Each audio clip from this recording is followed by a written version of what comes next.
Estamos de volta com o programa Eclésia dessa noite. O assunto de hoje é Frei Galvão, Santo Antônio de Santana Galvão. Esse era o nome dele, né? Pelo menos o nome de consagrado, Santo Antônio de Santana Galvão. Outro Santo Antônio, mas esse conhecido como nosso querido Frei Galvão, né? O primeiro santo nascido no Brasil, nasceu em Guaratinguetá, né? No Vale do Paraíba, como é conhecida a região lá onde fica o Guaratinguetá, Taubaté, São José dos Campos, tudo mais, no estado de São Paulo.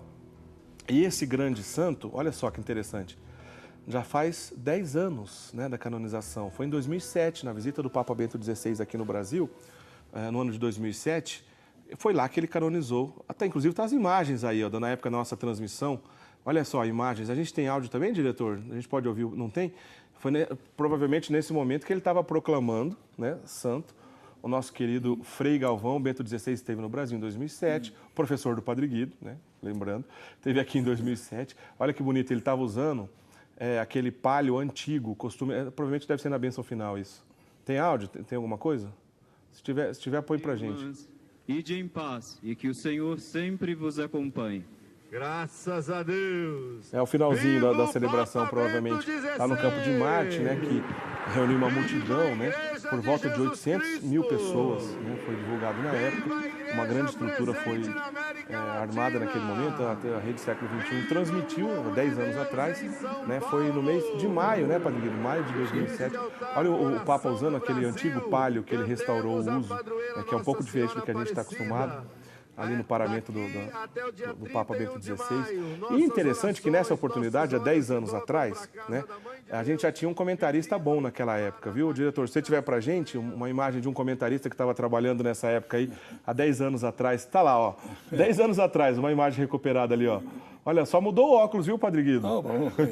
Alguns anos a mais também, né? Mas tudo bem, estamos aqui a serviço de Deus, né? Que legal, o Padre Guido trabalhou então na transmissão aqui da canonização do Frei Galvão, e a gente está comemorando então 10 anos depois. Lembrando, ligue para a gente, tá? Enquanto a gente conversa, ligue para a gente para você concorrer ao nosso livro, né? Orações de Poder.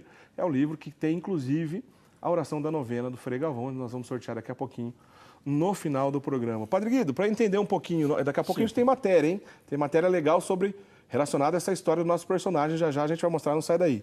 Vamos entender onde ele nasceu, sim, com que idade ele faleceu, bom, vamos lá. Em primeiro lugar, nós chamamos de Frei Galvão. Quando ele nasceu no ano 1739, na cidade de Guaratinguetá, certo? E foi batizado com o nome de José. Certo. O nome Antônio veio depois, quando ele entrou na ordem dos padres franciscanos, né? De uma família de boas condições econômicas, que teve a possibilidade de mandar o menino, ainda José, para a Bahia, para ser aluno de um famoso colégio dos padres jesuítas. E foi até lá que ele estudou há alguns anos, mostrando uma inclinação pessoal para as ciências. Era qualificado com uma inteligência não comum. Era muito bem dedicado ao estudo, e os pais estavam fazendo um ótimo investimento neste seu filhinho, né? Certo. E de repente aconteceu que o colégio dos padres jesuítas foi algo de uma crítica amarga, um jogo de políticos também, né? E acabou sendo fechado. Isso aqui, vale lembrar um pequeno parênteses aqui, Padre Guido, sobre a perseguição dos jesuítas no Brasil e até mesmo no mundo. Nós combinamos que uma oportunidade a gente faz uma eclésia só sobre isso. O Padre Guido está se referindo ao período conhecido como pombalismo, né? O Marquês de Pombal representando, né, essa pessoa que defendia os interesses do governo português, da coroa portuguesa. Por uma série de razões que não dá tempo de a gente entrar no programa agora, perseguiu a ordem dos jesuítas. E o Frei Galvão estava estudando num colégio jesuíta, mas não tinha muita liberdade para isso, né? Aliás, o senhor falou que ele nasceu em Guaratinguetá. Sim. Padre Guido, ele nasceu em 1739. Sim. Nossa Senhora nós já falamos há pouco tempo, Nossa Senhora da Conceição, a imagem da Senhora da Conceição, Aparecida, que ficou conhecido como Aparecida, já tinha encontrado a imagem, né? Tinha sido encontrado já a imagem há 22 anos, no 1707. Certo? E a cidade de Aparecida, inclusive, não existia. Nasceu depois com o culto das pessoas, com as capelas, com a igreja que fizeram. Existia Guaratinguetá. Quer dizer, a cidade de Aparecida, a região que pertence a Aparecida, fazia parte da cidade de Guaratinguetá, então a gente pode dizer que Santo Antônio de Santana Galvão é da mesma cidade onde foi encontrado Nossa Senhora. a imagem de Nossa Senhora Aparecida, né? São conterrâneos. Tinha sido já encontrado, repito, 22 anos antes. Certo. Interessante notar também a data do falecimento de Frei Galvão, Certo. o 1822, dia 23 de dezembro, e quando o Brasil acabava de proclamar a independência. O Brasil era um país independente há 3 meses só. Mas para poder chegar à independência, toda aquela movimentação política, social também. Isto não foi um dos melhores períodos da história do Brasil. Certo. Havia perseguições de um lado, o Conde de Pombal, que acabou de citar também, que fazia mais os interesses de Portugal, uma perseguição contra a Igreja. Resultado: o colégio dos padres jesuítas na Bahia acabou sendo fechado e o garoto José continuou seus estudos num outro colégio, mas esta vez no Rio de Janeiro. Certo. Ele entrou num colégio mantido, Colégio Convento de São Boaventura, mantido pelos padres franciscanos. Então foi nesse período que ele entrou então para a comunidade dos franciscanos. Exato. Então. Ainda não tinha descoberto a sua vocação específica, certo, para a vida religiosa ou até vida sacerdotal. Foi exatamente neste convento que ele descobriu de ser chamado para a vida religiosa. Foi no ano de 1760, já a gente está falando disso. Perfeito. Né? E aí, Padre Guido, eu imagino que, o senhor já disse desde o início, ele era um bom aluno, estudioso, tinha facilidade com as ciências. Então a gente está dizendo de um jovem de uma boa família, de uma família, inclusive, com boas condições financeiras, que pôde lhe dar uma boa formação, um bom estudo, estudioso, mas só isso não bastava, né? Era também virtuoso ele, né? Sim, logo os padres franciscanos, Diácono Eric, descobriram e notaram algumas qualidades tipicamente religiosas de grande destaque. A humildade se destacava pela profunda devoção a Nossa Senhora. Inclusive, já adianto que quando ele logo fez o noviciado e fez os seus votos religiosos, quando fez a sua profissão solene, fez também um voto pessoal, mas que manteve até o final da sua vida, isto é, de fazer o possível para divulgar a devoção a Nossa Senhora com 2 títulos, Mãe de Deus e Virgem. Veja só, né? Era devotíssimo de Nossa Senhora com todos os títulos, e vejam só, antes ainda que o Papa Pio IX proclamasse o dogma da Imaculada Conceição, Frei Galvão já falava disso. Gente, mais de 100 anos antes já acreditava que Maria, pelos merecimentos de Jesus, pelo fato que no corpo dela se formaria mais tarde o corpo de Jesus, Maria tinha sido preservada da mancha do pecado original. Maria tinha sido concebida sem pecado e veio ao mundo e nunca pecou. Já ele estava plenamente convencido, Diácono Eric, desta qualidade que depois virou dogma oficial da história da Igreja. Bem antes, como o senhor bem lembrou, bem antes da proclamação do dogma, ele já defendia, né, essa verdade de fé da Imaculada Conceição de Nossa Senhora, e também a própria devoção à Virgem Maria, né, a Virgem da Conceição, Nossa Senhora da Conceição, que era padroeira de Portugal, que é a nossa padroeira do Brasil, né, que é Nossa Senhora da Conceição Aparecida, também estava presente na vida dele. Né? Provavelmente, né, Padre Guido, apesar da gente não ter um documento histórico comprovando data e tudo mais, mas muito provavelmente nosso querido Frei Galvão visitou, né, a imagem de Nossa Senhora Aparecida no começo da devoção. Era a cidade dele, é impossível não saber. Era a cidade dele. Não existia o santuário, né? Mas pelo menos uma simples capela, com certeza, já devia existir. Certamente. Porque nós sabemos que a partir do dia que foi encontrada a imagem, até hoje, nunca cessou um dia só o culto para Nossa Senhora. né? Portanto, ele se encontrava muito à vontade quando contemplava Nossa Senhora. Esta imagem tem até um pormenor interessante que vale a pena ser anunciado. Quando ele será sacerdote, ele foi transferido do Rio de Janeiro para São Paulo, mas fez questão de visitar a sua terra natal e ficou vários meses. E se destacou mais uma vez pela maneira como ele divulgava a devoção para com Nossa Senhora, a tal ponto que a Câmara Municipal, digamos assim, de Guaratinguetá, lhe conferiu também um título, o título de Novo Esplendor do Convento. Bonito. Um título de cidadão mais que honorário, né?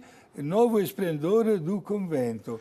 Gente, um homem que pertenceu a Maria. Se tornou sacerdote com 23 anos de idade. Bem jovem, né? Bem jovem. Foi transferido logo em seguida do Rio de Janeiro para um convento de São Paulo. Aliás, a localidade do Vale do Paraíba, que está mais ou menos na metade do caminho entre Rio e São Paulo, o senhor falou de Guaratinguetá, me parece que foi lá mesmo que ele celebrou a primeira missa, né? Foi ser ordenado no Rio, veio celebrar a missa em Guaratinguetá, antes de continuar sua missão, vamos dizer assim, na cidade de São Paulo, né? Exato, né? Naturalmente, demorou vários meses para chegar em São Paulo, e São Paulo se tornou, na verdade, uma segunda pátria para ele, porque ele era uma pessoa capacitada, digamos assim, até forte, né, fisicamente falando. Parece que muito alto, né? Cerca de 1,90 m. 1,90 m de altura, minha gente. É um homem que se dedicava, sobretudo, aos pobres, não ficou parado um momento e se formava logo diariamente lá na porta do convento, filas imensas de pobres que pediam uma esmola, uma ajuda, etc., um socorro. Gente, diante das qualidades que ele mostrava abertamente, sobretudo as virtudes que ele praticava, os seus superiores logo o indicaram como mestre dos noviços. Mas o noviciado era no Rio de Janeiro. E ele, com um voto de obediência, de humildade, obedeceu. Mas foi uma viagem com um retorno quase que imediato. Parece que o povo de São Paulo não gostou muito disso, né, Padre Guido? Não gostou. Olha, tem aquela famosa frase latina, vox populi, vox dei. Isto é, o grito do povo fez com que os superiores retomassem uma atitude diferente e chamassem de volta Frei Galvão. O Padre Guido, talvez a grande obra na vida de Frei Galvão, do ponto de vista físico, né, da construção, nós vamos falar daqui a pouquinho sobre isso, né, um grande mosteiro na cidade de São Paulo. A maioria das pessoas conhecem isso, a gente vai relembrar isso já já. Mas antes desse grande mosteiro na qual ele trabalhou e construiu, ele teve contato com algumas religiosas, fundando uma espécie de casa religiosa, se bem que não se trata de uma casa de irmãs, né, uma casa de religiosas propriamente dito, com votos e tudo mais. Certo. E ali parece que ele teve contato com a fundadora dessa comunidade, que era uma grande mulher de Deus, uma grande mística. Conta pra gente essa história para que a gente possa depois passar adiante para a gente chegar nessa grande construção. O Frei Galvão é indicado como fundador de uma obra chamada Recolhimento de Nossa Senhora da Conceição da Divina Providência. De novo, Conceição, Nossa Senhora da Conceição. Exato, um título meio comprido. E não era, na verdade, uma ordem religiosa, mas era uma obra na qual as jovens que entravam neste convento desejavam viver uma vida religiosa, mas sem fazer os votos religiosos.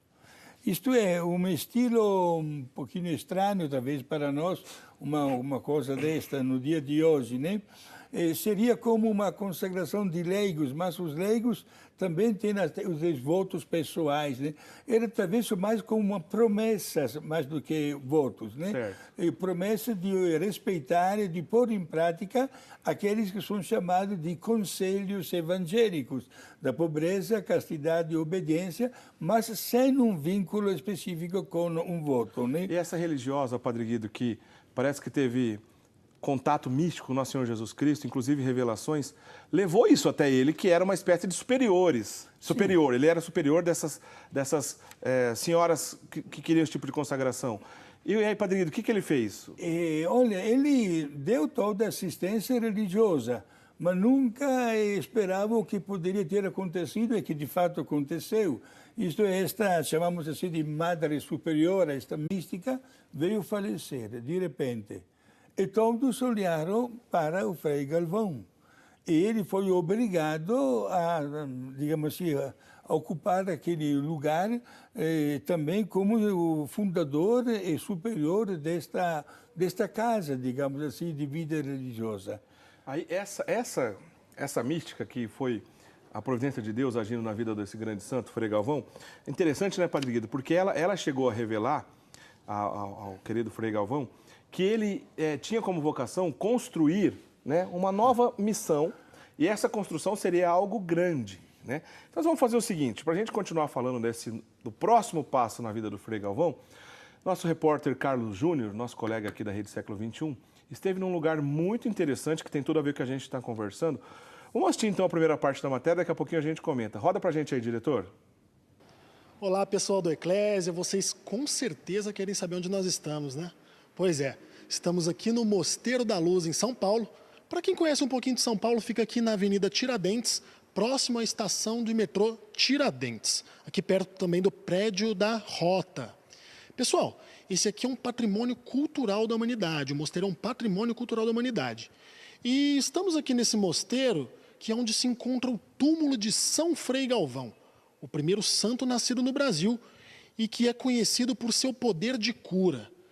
E amanhã, no dia 25 de outubro, é celebrado o seu dia, o dia de Frei Galvão. Vale lembrar que neste ano de 2017, pessoal, é celebrado o 10º aniversário da canonização de Frei Galvão. Bento XVI canonizou o Frei Galvão em sua passagem pelo Brasil. Para contar um pouco mais dessas curiosidades, contar um pouco sobre todo esse entorno de Frei Galvão, estamos aqui com o padre José Arnaldo. Padre José Arnaldo, capelão, que vai nos contar aqui um pouquinho das histórias, um pouquinho do que representa Frei Galvão. Padre, é aqui que está enterrado o Frei Galvão, aqui que ele faleceu? Conta um pouco dessa curiosidade para a gente. Frei Galvão foi um homem esplêndido, não é? Porque foi um frade franciscano, nascido em Guaratinguetá, viveu todo o seu ministério sacerdotal aqui em São Paulo, no convento São Francisco, e aqui dedicou sua vida a este mosteiro, construindo este mosteiro, por causa da fundação da irmã Maria Helena, onde as irmãs concepcionistas até hoje estão aqui já há mais de 200 anos. E faleceu aqui, e está sepultado neste altar. Faleceu no dia 23 de dezembro de 1822. E aqui está sepultado e muito venerado, viu, Carlos? Muito venerado. E as histórias dizem que o Frei Galvão botou a mão na massa para a construção desse mosteiro, é verdade? E como? Ele realmente, cada tijolo, cada pedra aqui, foi Frei Galvão quem o fez. Toda essa arquitetura, ele que planejou. Inclusive, ele é o padroeiro dos arquitetos no Brasil. Padroeiro dos arquitetos no Brasil? Exatamente.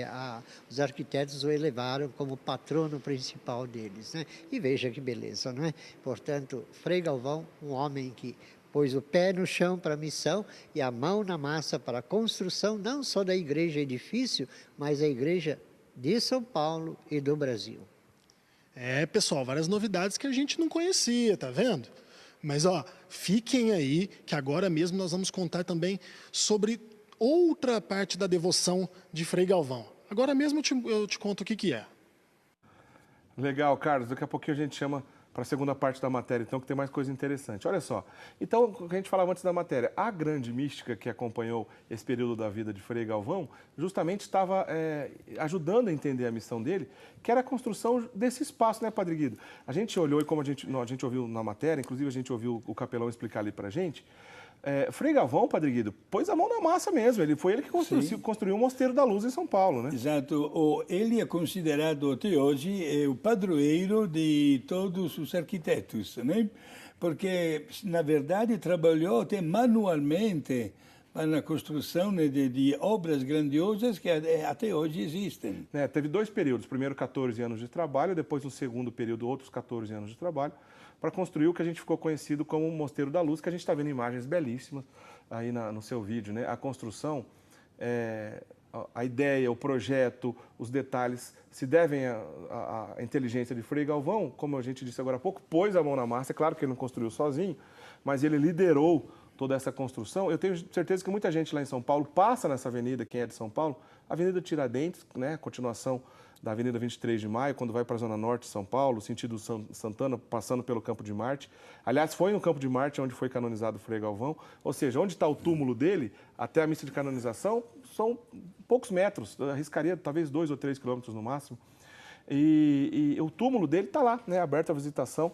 Padre Guido, ele morreu em fama de santidade, né? Inclusive tem uma inscrição no túmulo dele que deixa claro isso. Como é que foi? Depois a gente vai falar um pouquinho ainda sobre os milagres, mas durante a morte dele, todo mundo não tinha dúvida que ele seria um grande santo, né? Perfeito. Bom, vale a pena citar a frase que está escrita no túmulo, está escrito em língua latina. A gente está vendo, inclusive, ali. Exato, e está em português. Aqui já é Frei Antônio de Santana Galvão, ínclito fundador e reitor desta casa religiosa, que, tendo sua alma sempre em suas mãos, placidamente faleceu no Senhor no dia 23 de dezembro do ano 1822. A fama de santidade, Diácono Eric, logo iniciou com a morte dele. Inclusive, temos documentos até meio curiosos, né? Mas que comprovam o que estamos afirmando. Na hora do velório, o povo queria, de qualquer maneira, pegar um pedacinho da veste dele, né, da túnica de franciscano, né? Dizem que só tinha uma, né? Tinha somente uma, não dizem, é isso que eu queria explicar. Tinha só uma, um pedacinho para uma família, um pedacinho para outra, na verdade virou como uma saia. Quase não tinha mais tecido. E dele tinha somente uma túnica. Resultado, os frades franciscanos tiveram que substituir, né, aquela túnica com a túnica do superior da casa. E também a segunda túnica acabou sendo como uma saia, porque o povo continuou dia e noite cortando um pedacinho e levar como relíquia, como preciosa, né? Porque é um homem que morreu como um verdadeiro santo, estimado já santo e proclamado santo pelo povo, sobretudo pelos pobres, que encontraram nele um verdadeiro pai, que fazia de tudo para ajudá-lo de tantas maneiras diferentes. E há 10 anos, né, como a gente disse no início do programa, desde o ano 2007, né, a Igreja reconheceu essa santidade, canonizou Santo Antônio de Santana Galvão. Bom, tem muita coisa para falar da vida dele, né? Ele construiu outras casas religiosas na cidade de Sorocaba, mesmo depois que construiu o Mosteiro da Luz. Ele tinha essa grande facilidade, também, né? Maneira mesmo para trabalhar na construção desse tipo de casa. As irmãs concepcionistas, né, estão lá nessa casa do Mosteiro da Luz há tantos anos e elas trabalham com algumas coisas interessantes que a gente vai falar no próximo bloco, a mais famosa delas, porque, como eu disse, tem muita coisa legal para falar da vida dele. Mas no próximo bloco vou falar um pouquinho sobre o Santo Antônio de Santana Galvão, o Frei Galvão, taumaturgo, né? Grandes milagres na vida dele e especialmente o mais conhecido deles. Nós temos inclusive continuação da matéria para você assistir. Você não pode sair daí que tem muita coisa legal no programa de hoje ainda. Antes do intervalo rapidinho, quero agradecer o Alisson Antônio Ribeiro, da cidade de Piranguinho, Minas Gerais, que acabou de se tornar sócio, né? Ele manda um abraço para o Padre Guido, para o Diácono Érico, que gosta muito do programa. Ô Alisson, muitíssimo obrigado, viu? Tenho certeza que você entendeu aqui o nosso apelo. Se você também gosta do nosso programa e tem condições de se tornar sócio, fica aqui o nosso pedido. A gente vai para o intervalo. Você pode ligar primeiro para deixar o seu nome para o sorteio do livro que sortearemos já no próximo bloco. Esse livro aí é um livro, são compilações, né, de orações, um compilado de orações. Inclusive tem aí uma novena, né, de Frei Galvão nesse livro. Você liga para deixar o seu nome para concorrer, mas também no mesmo número você pode tirar dúvida de como é que você faz para se tornar sócio, tá bom? Não sai daí, a gente volta já falando um pouquinho sobre o Frei Galvão, um pouquinho sobre os milagres da vida desse grande santo. A gente volta já.